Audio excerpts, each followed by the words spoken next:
Mom, Alex and I were talking. I think it's time you and Dad move into assisted living. I need the house to start a family after the wedding. What would you do if your only child asked you to give up your home, not out of love, but out of greed? And what if her charming fiancé wasn't who he claimed to be? Here's my story. My name is Alicia. My husband Eric and I lived in our home for over 30 years. We bought it when our only daughter, Eve, was just 3 years old. It wasn't much back then, a small 3 bedroom with peeling paint and wild ivy creeping up the porch. But it was ours. After our mortgage was fully paid, we renovated, turning it into our safe haven. We built everything together. We worked long hours, skipping vacations, saving every dollar so that Eve would never have to carry the same burden as we did when we were younger. We had to take out student loans to finish our university education, and we kept that promise.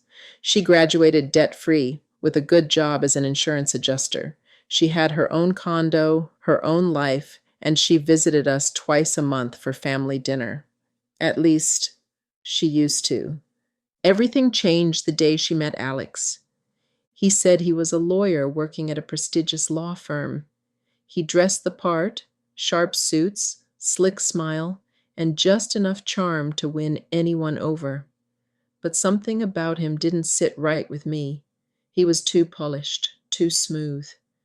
Eve began lending him money. Loans, she said.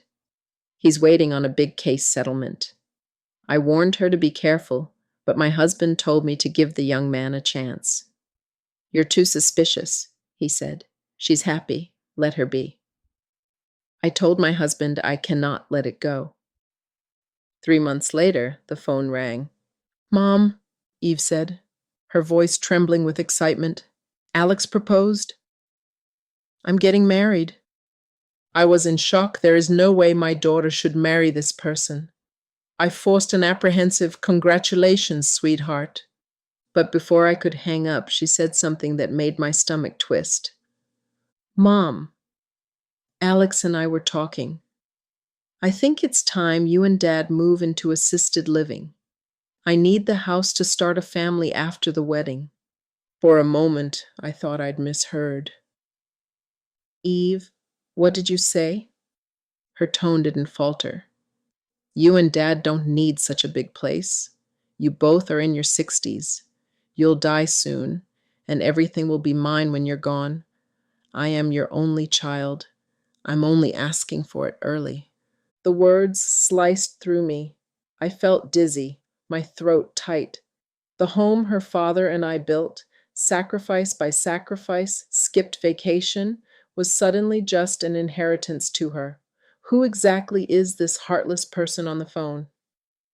That night, I sat in silence, staring at the family photos on the mantel. My husband tried to calm me, but I could see the hurt in his eyes too. Still, something about Alex nagged at me. My instincts had never failed me before, and I decided they wouldn't fail me now. Quietly, I hired a private investigator. Weeks later, he came back with a folder thick with truth. Alex wasn't a lawyer. He was a paralegal with a trail of lies behind him. He had a gambling problem and owed over $250,000 to loan sharks. He was using Eve. He had a wife and children in another state, and now he was eyeing the only asset we had, our home. I invited them to dinner. They arrived 15 minutes early, not to help, but to assert control, walking in like owners, not guests. Alex suggested he can help with getting us into assisted living. He suggested we should move as soon as possible because he wanted to start renovations so the house is ready right after the wedding. He has a cousin who can do the renovations. The kitchen needs to be renovated along with the bathrooms.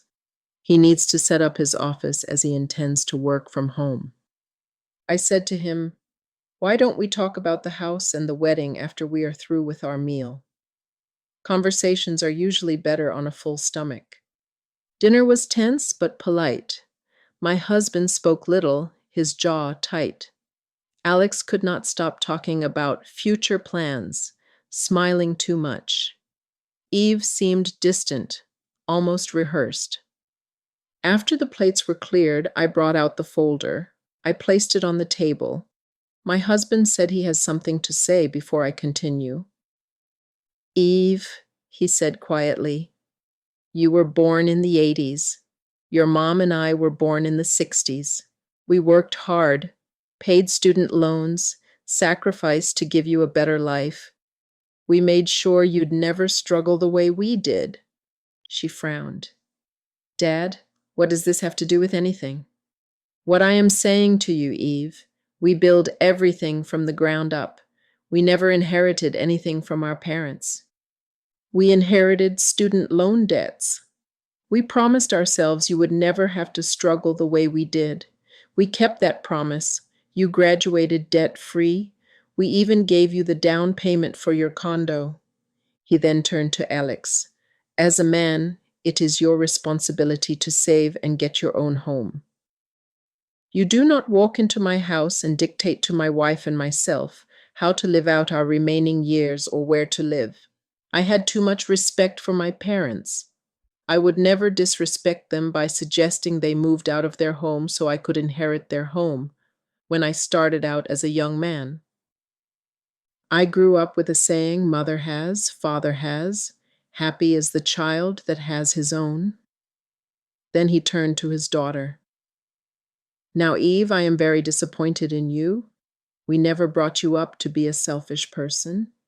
What makes you think you will inherit this house, suggesting your mom and myself move into assisted living? How dare you? Eve opened her mouth to respond. Alex stood up. I stood up and said, Alex, sit. Then I said to them both, your dad just spoke, and what he said is rhetorical. No need to respond. This is now my time. I slid the folder across the table. Everything. Inside were photos, debt records, and a background check. Picture of Alex's wife and kids. Alex's face turned pale. Eve's eyes widened as she read. This can't be true, she whispered. Oh, it's true, I said. You're marrying a man who lied about who he is, and now he wants our home to pay off his debts. Alex stood abruptly, anger flashing in his eyes. You had no right. I had every right, I interrupted, to protect my family. Eve looked between us, tears streaming down her face. You spied on us? I saved you, I said simply. Then she said, I never want to see you both again. You are controlling, and you are trying to destroy my life. I hate you both. They both left without another word. Weeks later, Eve called, her voice small, broken. I did not answer the phone. She left a message saying she needs to speak to me. She then called her dad. Dad, you and Mom were right. He was going to sell the house behind my back. I found evidence that he did not plan to marry me. He wanted you both to move out. There were no renovations. He planned to sell the house and not marry me. Can you and Mom ever forgive me for being so ungrateful and disrespectful? Her dad didn't say, I told you so. He just said, come home, your mom and I will always love you, and you are forgiven. When she arrived, she fell into my arms, sobbing. And in that moment, I realized something profound. You can lose everything.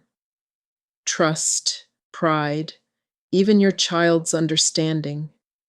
But love, true love, always finds its way home. Because love, no matter how wounded, still knows how to heal. Every story leaves a legacy. This was The House We Built, a story of love, betrayal, and the quiet strength of a mother's heart. If this story pulled you in, there's more where that came from. Don't just disappear into the shadows. Hit that like button, share it with someone who loves a good twist, and subscribe to Mama's Legacies for more stories.